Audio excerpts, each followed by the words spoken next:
Okay, so your dad, your tita, your kuya, somebody in your family works abroad, right? And every month, that money lands in Gcash or in the bank. And here's the weird part. The amount looks the same. Sometimes it's even bigger than last year. But somehow, it still feels like it's not enough. Groceries cost more, load costs more, even jeepney fare feels different. If you felt that, you're not imagining it.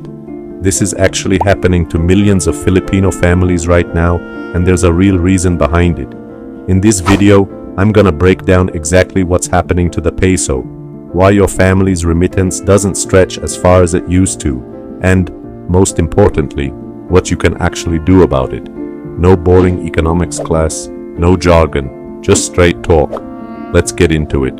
Let's start with the big picture, because a lot of people don't realize how massive this actually is. 1 out of every 10 Filipino households depends on money sent home by someone working overseas. Think about that for a second. That's not a small niche group. That's tens of millions of people, whole families, entire communities built around this money coming in every month. Maybe your tita is a nurse in the US. Maybe your tito drives a truck in Saudi. Maybe your ata works as a caregiver in Canada. Or your dad is on a cargo ship somewhere in the middle of the ocean right now. Different jobs, different countries, but the same routine. They work hard, they save what they can, and they send it home. Now here's the part that connects all of this to what we're talking about today. That money doesn't arrive as pesos. It arrives as dollars, or reals, or euros, or whatever currency they're paid in. And then it gets converted into pesos the moment it lands here. And that conversion rate? That's not just some number scrolling on a finance app. That number is literally deciding how many kilos of rice your family can buy, how much your monthly tuition payment covers, how much extra is left over for savings or emergencies. So when you hear on the news, peso weakens against the dollar, or peso strengthens, that's not abstract finance talk. That is your household budget, your school fees, your electric bill. It's personal, it's real, and that's exactly why we're covering it today. Alright, let's get into the actual numbers, but I promise I'll keep it simple. There are 2 big numbers you need to understand, and once you get these 2, everything else in this video will make sense. Inflation is basically how fast prices are rising, and in 2026, inflation in the Philippines is expected to climb to almost 6%. That's actually higher than what a lot of people expected at the start of the year. Prices for basic stuff, food, transportation, electricity, are climbing faster than they were in the past couple of years. The Philippine economy is growing, but way slower than expected. In the first few months of 2026, growth was only around 2.8%. Compare that to the same period last year, when the economy was growing at over 5%. That's almost half the speed. The government actually had to lower their own growth target for the year because of this slowdown. Now here's where it gets interesting, and this is the part most people completely miss. Let's say your family back home is receiving a little more in pesos this month compared to last year. Sounds like good news, right? More money is more money? Not exactly. If prices are rising faster than that extra peso amount, your family is actually falling behind. Even though the number on the receipt looks bigger. You're getting more pesos, but each peso buys less than it used to. I call this the trap. More pesos, less power.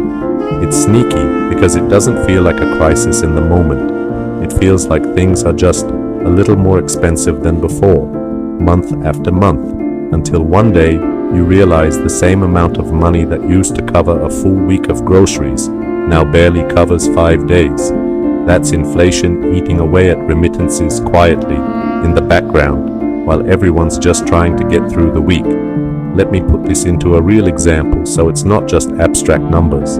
Let's say last year your family received 50,000 pesos a month from an OFW relative. That 50,000 pesos covered rent, groceries, a bit of tuition, some savings, a decent, manageable budget. This year, let's say that amount goes up to 52,000 pesos. On paper, that's a 4% increase. Feels like progress, right? But if inflation this year is running at almost 6%, that means prices, on average, went up by 6%. So even though your family is getting 4% more money, prices went up 6%. Net result, your family's real buying power actually shrunk by about 2%. That's the gap between how much money you're getting and how much that money can actually buy. And that gap is exactly what's frustrating so many families right now. They're not spending recklessly, they're not doing anything different, but somehow the budget feels tighter every single month. This is why it's so important to look at both numbers together, the amount of pesos and the inflation rate, instead of just celebrating, oh, we got more money this month, without checking what that money can actually buy. Okay, so now you understand what's happening. But why is it happening? Let's break this down into 3 main reasons, and I promise to keep this simple. No confusing economic theory, just cause and effect. Reason 1. Oil prices going up. Philippines doesn't produce much of its own oil. We import most of it. That means whenever there's tension or conflict somewhere in the world, especially in oil-producing regions like the Middle East, oil prices spike globally, and we feel it here almost immediately. Right now, there's ongoing tension in the Middle East that's been pushing oil prices higher throughout 2026. When oil gets more expensive, the country has to spend more dollars to import the same amount of fuel. That puts pressure on the peso, because more dollars are flowing out of the country to pay for oil, while the peso weakens in comparison. And it's not just about gas prices at the pump. Oil affects everything. Transportation costs go up, which means the cost of moving goods around the country goes up, which means literally everything in the grocery store, from vegetables to canned goods, slowly gets more expensive too. It's like a domino effect that starts with 1 barrel of oil and ends with your weekly grocery bill. Reason 2. US interest rates.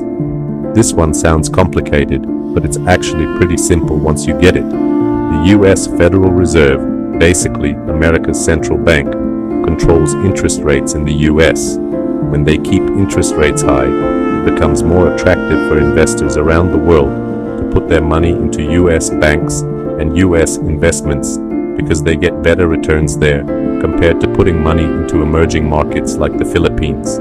So what happens? Money that could have flowed into the Philippines, investments, capital, all that, instead flows toward the US, chasing those higher returns. Less foreign money coming into the Philippines means less demand for pesos, which means the peso weakens compared to the dollar. It's kind of like when people follow trends. If everyone knows that gasoline stations pay bigger dividends, people naturally shift there. Same thing with global money. It follows where the returns are highest, and right now, a lot of that is heading toward the US. A piece of this puzzle is happening right here at home. Slower infrastructure spending, some corruption controls that have made investors more cautious, and overall weaker investor confidence in the local economy. All of this plays a role too. When investors and businesses feel uncertain about the local economy, they hold back on spending, hiring, and expanding. That slows down growth even more, which feeds back into that first number we talked about, the disappointing 2.8% GDP growth in the first part of the year. So when you put all 3 of these together, expensive oil because of global conflict, US interest rates pulling money away, and local economic uncertainty, you get a peso that's under pressure from basically every direction at once. It's not one villain in this story, it's 3 different forces all pulling on the same rope, and the peso is caught in the middle. Now, I want to give you some context here, because it's easy to think, wow, only the Philippines is struggling, but that's not really the full picture. A lot of countries around the region are dealing with similar pressures right now. Countries in Latin America, for example, are watching their own currencies get squeezed by the same combination. High oil prices and strong US interest rates pulling investment away. Even bigger economies are feeling this kind of pressure.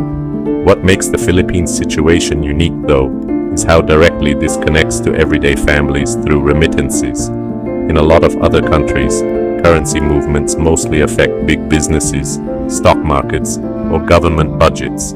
Here, it hits kitchen tables directly because so many households are counting on that monthly transfer to cover real, immediate expenses.